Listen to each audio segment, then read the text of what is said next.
Greta remarque une épingle étrange par terre. En la touchant, elle se retrouve soudainement dans un autre monde. Elle reprend l'épingle et traverse à nouveau, arrivant dans un champ de blé avec une ville à l'horizon. Alors qu'elle tente de s'approcher, elle heurte un mur invisible. L'épingle tombe et elle est aussitôt ramenée à la réalité. Elle emballe l'épingle dans un papier de bonbons et réessaie, mais rien ne se passe. Il semble qu'il faut un contact direct avec la peau. Son père, curieux, essaya aussi, mais ça ne fonctionne pas. Greta, ne voulant pas y croire, réessaie et se retrouve dans un autre monde, excitée de raconter son expérience à son père. Mais celui-ci la prend pour une droguée et lui arrache l'épingle, furieux.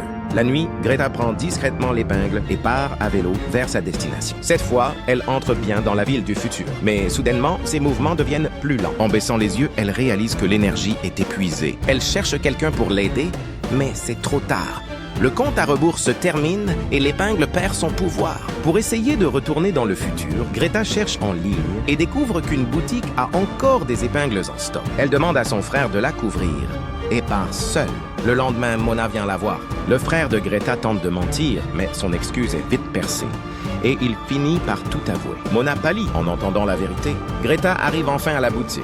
Le couple de propriétaires connaît l'épingle et son fonctionnement, mais ils veulent savoir d'où elle vient. Greta leur dit qu'elle l'a trouvée, mais ils affirment qu'une fille lui l'a donnée. Ils appuient sur un bouton, comme pour contacter quelqu'un. Greta sent que quelque chose ne va pas et veut partir, mais il l'en empêche.